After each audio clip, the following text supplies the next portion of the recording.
Your refrigerator will break down in 10 years, and your canned beans might expire in 5. But the Vikings mastered food preservation techniques so extreme that their leftovers are still edible a millennium later. These weren't just simple farmers. They were chemical engineers of the Dark Ages who understood that to survive the brutal Scandinavian winters, you had to turn the earth itself into a freezer. From burying vast fortunes of butter in toxic swamps to fermenting shark meat that smells like death, these ancient methods could completely change the way you think about expiration dates. Let's dive straight into the most baffling discovery: bog butter. A substance that sounds disgusting but was essentially the Viking version of a savings account buried in the mud. Archaeologists have pulled massive, wax-like cylinders of this animal fat from peat bogs in Scotland and Ireland that date back over 3,000 years. And terrifyingly, they are chemically intact enough to be eaten today. The Vikings realized that peat bogs are oxygen-starved, highly acidic environments that murder bacteria on contact, creating a natural vacuum seal that preserves fat indefinitely. It wasn't just food. It was a high-value currency used to pay taxes to chieftains, buried to protect it from thieves and spoilage. But if the idea of eating 1,000-year-old swamp butter makes your stomach churn, just wait until you see how they preserved the only source of sugar they had. This next item didn't just survive the winter, it survived forever. While the Egyptians get all the credit for honey, the Vikings were the ones who weaponized it as a high-energy superfood that could survive sea voyages longer than the ships themselves. Honey is the only food in existence that never spoils because it is essentially a biological moisture vacuum. It sucks the water out of any bacteria that tries to live in it, killing the microbes instantly. In the freezing north, Vikings sealed this liquid gold in ceramic jars, using it not just to sweeten their porridge, but as a potent antiseptic to smear on sword wounds after a raid. It was a shelf-stable sugar bomb that provided an instant calorie spike during battles or freezing nights on the open ocean. But a warrior cannot survive on sugar alone. They need a carbohydrate that is tougher than the shield they carry into battle. Enter the Viking flatbread, a cracker so rock-hard and devoid of moisture that archaeologists have found intact pieces in Viking graves, meant to feed the warrior on their journey to Valhalla.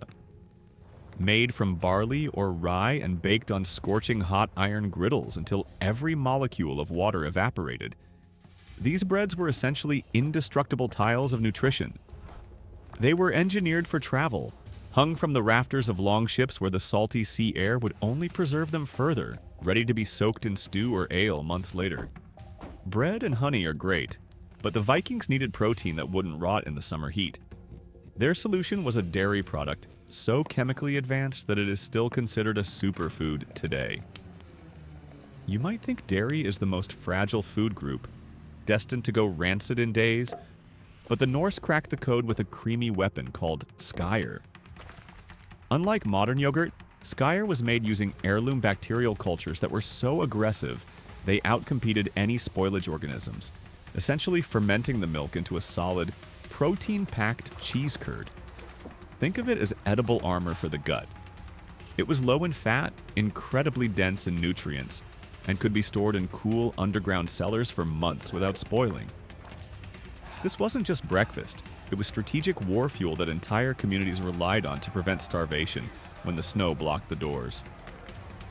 The Vikings valued this sour, thick substance so much that the sagas tell of warriors consuming massive bowls of it before battle, believing it imbued them with the endurance of Thor himself. It could even be aged like a fine cheese, becoming sharper and more potent over time, proving that the Vikings understood fermentation science centuries before the microscope was invented. But sometimes you don't want to eat your calories. You want to drink them, especially if that drink makes you feel like a god. Viking mead wasn't just a party drink, it was a liquid treasure that got safer and stronger the longer you left it in the barrel. By fermenting honey with wild yeast and water, the Vikings created a beverage with an alcohol content high enough to kill off deadly pathogens, making it safer to drink than the stagnant water found on long voyages. You could bury a cask of mead for a decade, dig it up for a wedding or a funeral, and it would taste even more complex than the day it was brewed. In Norse mythology, this drink was legendary, believed to be the literal mead of poetry stolen by Odin from the giants to give wisdom and inspiration to humanity. Every time a Viking raised a horn of mead, they weren't just getting a buzz. They believed they were imbibing the essence of the gods, fueling their poetry and their berserker rage in equal measure. Archaeologists have even found the dried residue of this golden elixir inside ancient drinking horns, proving that for a Viking, a full cup was just as essential as a sharp axe. However, when the mead ran dry and the meat ran out, the Vikings turned to a source of nutrition that is horrifying to modern sensibilities, but life-saving in the deep winter. When you are starving on a frozen tundra, you don't throw anything away, especially not the life force of your livestock. The Vikings mastered the gruesome art of blood sausage, utilizing the gallons of mineral-rich blood harvested during the autumn slaughter to create high-protein logs that could last all winter. Legend has it that when the famous raider Bjorn Ironside's camp ran out of provisions, they survived by mixing animal blood with barley and fat, stuffing it into intestines, and boiling it to sterilize the contents. This wasn't gross to them. It was resourceful brilliance that honored the animal by wasting absolutely nothing. The boiling process killed the bacteria, while the smoking process that followed created a protective rind that allowed these sausages to hang in the rafters for months without rotting. It was the ultimate survival ration. Iron-rich, calorie-dense, and ready to be eaten cold in the middle of a raid or heated up over a campfire. But if you think eating blood is hardcore, you haven't seen the nuclear option of Viking cuisine. This next food is toxic, smells like ammonia, and requires a grave to prepare. Meet Haykarl, the fermented Greenland shark, a dish so vile that it separates the weak from the worthy and makes modern chefs gag. The Greenland shark is filled with natural antifreeze and neurotoxins that would kill a human instantly if eaten fresh.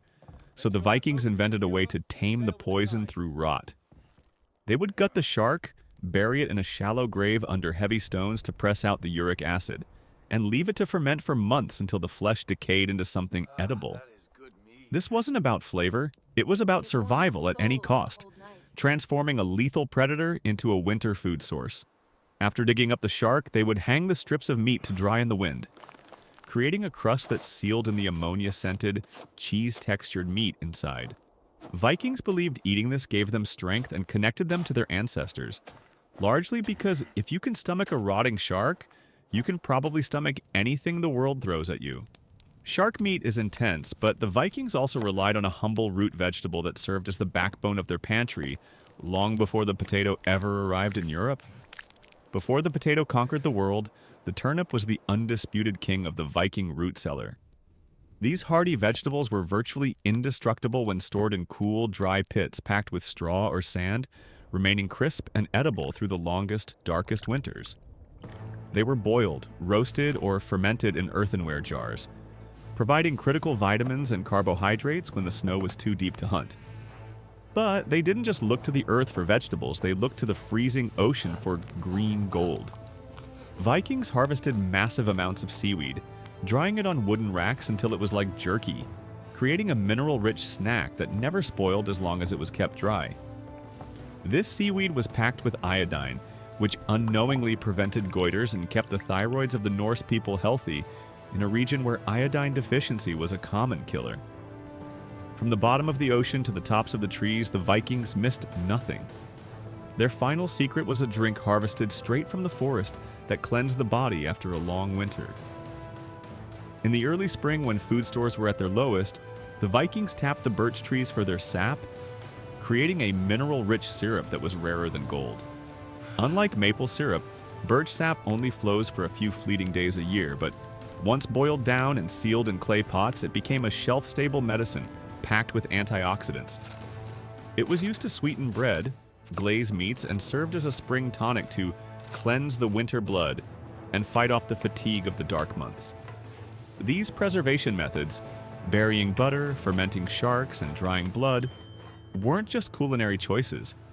They were the difference between life and extinction.